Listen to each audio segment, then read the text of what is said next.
मित्रांनो, ज्यावेळी एखाद्या मालमत्तेचा हक्क तुम्हाला प्राप्त होत असतो त्यावेळी प्रामुख्याने आणि 3 हक्क तुम्हाला त्या मालकी हक्काबरोबर त्या मिळकतीचे तुम्हाला कायदेशीर दृष्टिकोनातून मिळत असतात.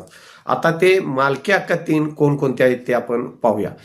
प्रथम हक्क जो असतो तुम्हाला मित्रांनो, तुम्हाला त्या मिळकतीवर ताबा कब्जा ठेवण्याचा हा प्रामुख्याने पहिला हक्क कायदेशीर मिळत असतो.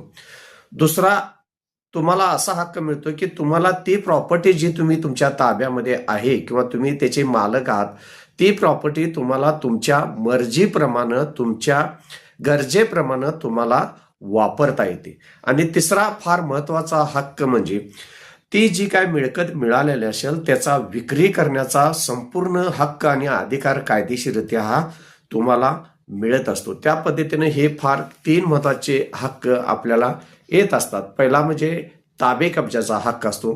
दुसरा म्हणजे मर्जीनुसार त्याचा उपभोग करता येतो त्या मिळकतीचा. आणि तिसरा म्हणजे विक्री करण्याचा जो कायदेशीर हक्क आहे तो तुम्हाला मालकी हक्कामुळे प्राप्त झालेला असतो. धन्यवाद मित्र.